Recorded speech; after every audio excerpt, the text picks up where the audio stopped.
Northwest Saskatchewan for the holiday weekend, and as you can see out there, there's still a cornfield that hasn't come in yet. It's looking like a lot of the rest of the crop is in. I don't see too many combines out in the field out here, but if you know where this landmark is, comment down below and you'll have a chance to win something. Alright, I'm back in Alberta today. This is Tuesday morning by Barron's, nice frosty morning here. Checking out these top pods in the soybeans, and they have dried down now. They're very shrunken, they're quite small beans, but I think we're pretty much as ready to harvest in here as we're gonna get. So we're gonna give this a try this week. Alright, I'm in another soybean field this morning here, and you can see this one. We got some problems with it laying down here and there. Basically, it wasn't quite as mature. There was a lot more green material in here, and a lot of these green ones are just right on the ground. Yeah, they just lost all their stem strength with the frost, and they're done.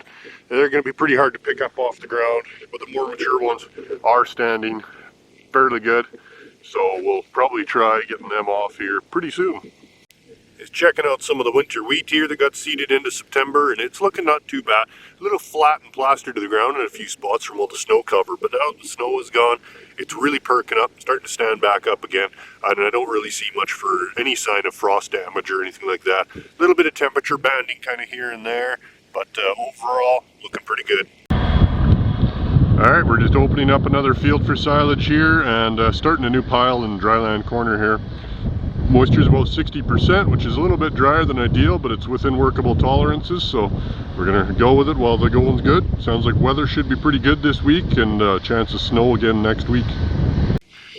Well, here's my field of L233P that's lodged so bad.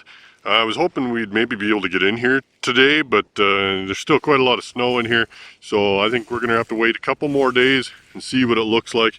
But it's pretty flat to the ground now, so it's going to be a challenge to pick up. Well, there's what 300 acres worth of corn turned into a pile of silage looks like. Pretty good sized pile. You'll see more of it in the drone video.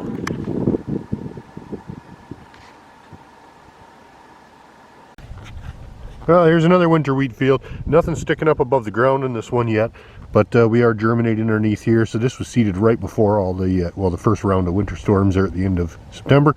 It's germinated pretty well now, and it'll be poking out of the ground here really in just a couple days. Soil temperature, stuck a probe in the ground just to see it 2 inches in the seed row there, and we're just under 5 degrees Celsius, so it is still fairly cool. And of course we've been getting the freezing temperatures every night, so that's not helping, but everything is coming along nicely. Alright, here's my silage oat field today. You can really see where the snow line was in the crop in the first storm, based on what's dead and what survived underneath the snow. It's plastered pretty flat to the ground in here. It's going to be pretty hard to pick up, but now that the fields are getting a little bit more solid, maybe we can get in here this week yet. Alright, here's my silage oat field today. You can really see where the snow line was in the crop in the first storm, based on what's dead and what survived underneath the snow. It's plastered pretty flat to the ground in here. It's going to be pretty hard to pick up, but now that the fields are getting a little bit more solid, maybe we can get in here this week yet. Just checking out some of the fall rye that got seeded right before all the winter storms there, and you can see there's one right there, so just scraping aside the soil a little bit. They're just barely under the ground. I'd say they're about 1/8 of an inch from emergence. They're very, very close, and for the most part they're looking pretty good.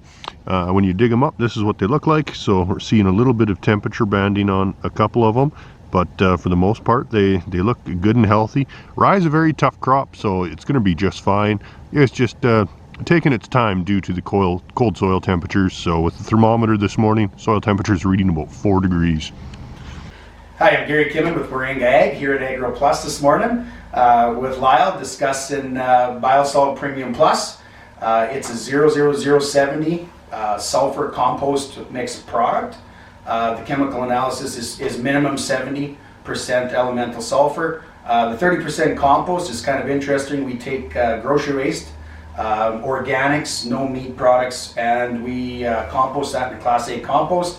So basically what that means is it's government inspected, it's heated above 60 degrees C for minimum of 2 days to cook out any pathogens, club root, all of your other bad pathogens that you don't need. That compost then is tested in a government testing facility we get the reports back. It's tested for heavy metals, disease, pathogens, any bad stuff we don't want in the fields.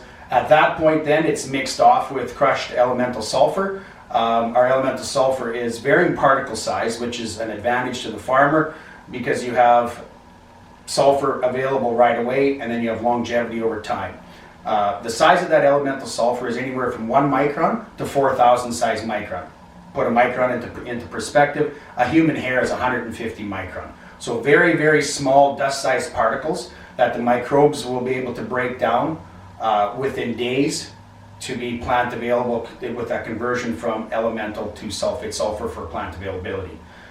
This helps for the longevity. The larger particle size will actually extend the life of the sulfur requirements in your field for anywhere, depending on your application, anywhere from 3 to 5 years. And we work with Lyle and Harv and the gang here at Agroplus about to tailor that application rate to your farm requirement needs. So dry land to irrigation to potatoes to whatever crop your sulfur requirements need.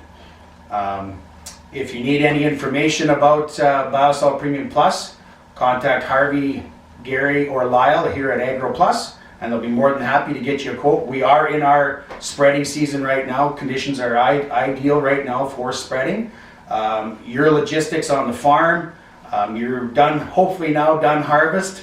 I know it's been a bit of a trying year, but now we come in, take that sulfur requirements, get that AMS out of your tank, so that we increase your seeding efficiency in the spring. Anywhere between 20 and 30%, we can help increase your efficiency because we get rid of AMS out of your tank. And we come in and we'll custom apply your Biosol for you. With a spin spreader, we have a crew that does it. If you want to spread your own, you need a spin spreader. It doesn't go through an air boom. The compost adds a little bit of moisture. So it does has potential to plug your air boom. So spin spreading is accurate. We find with our AgriSpread spin spreaders that we're about 3 to 5% variance across 80 feet. So we cover a lot of ground in a short period of time. So again, my name is Gary Kimmen, Waringa Ag.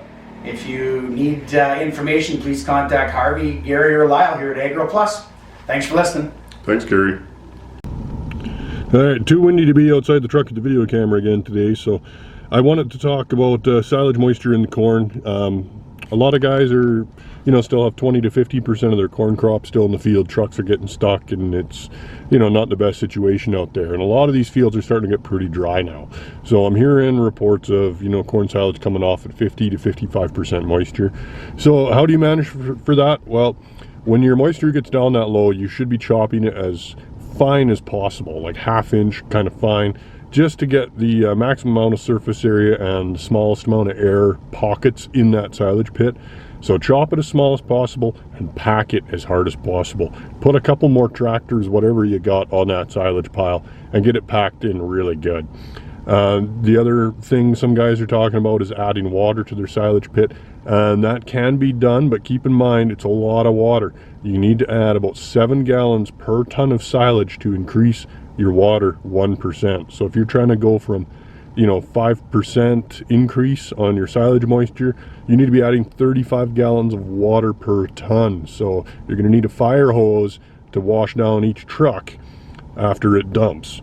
So that's going to be a lot of water, and the water tends to just go right through and not get absorbed in. So it can be kind of a waste, but it can be done. A better option might be to do earlage. So if you have a corn header for your chopper, or you just raise your chopper up and you're going to want it to go right underneath all of those cobs, and you're just going to take the tops of the plants, so that like the cob is going to be higher moisture than anything else in the plant right now, so you're going to want to take that cob with the the top and the tassel and silage that, and you will lose a bit of yield because there is some weight in those lower stems, but at this point they're probably getting fairly dry. So you can leave those in the field and graze them with cattle, or you can cut them and bale them, but you'll probably have to wait quite a while for them to dry down to baling moisture. So that is your option for earlage, or if your corn is mature enough, you can try for high moisture corn or any of those other options. So there is ways to manage for it, but I think cutting high to keep your moisture high is probably going to be as good of a fit as anything for a lot of guys right now. Alright, so from this point on, there's not a whole lot left going on out in the fields.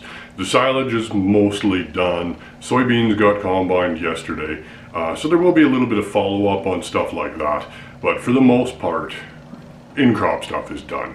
There's going to be some soil sampling and stuff like that going on, so there won't be a whole lot of in-field content from here on out. There will be some sales content. I'll interview some sales guys, promote some products. You might see little glimpses of meetings here and there, but I wouldn't expect a video necessarily every week. I may supplement that with maybe some other ideas. Some people have suggested to me farmer interviews, farm spotlights to help people. You know, a lot of the consumers really don't understand what goes on farms. So we'll maybe do some videos, try to reach out to them just by interviewing farmers and showing what goes on a farm on the day-to-day basis. So keep tuned for that, and I'll try to keep some content going through the winter.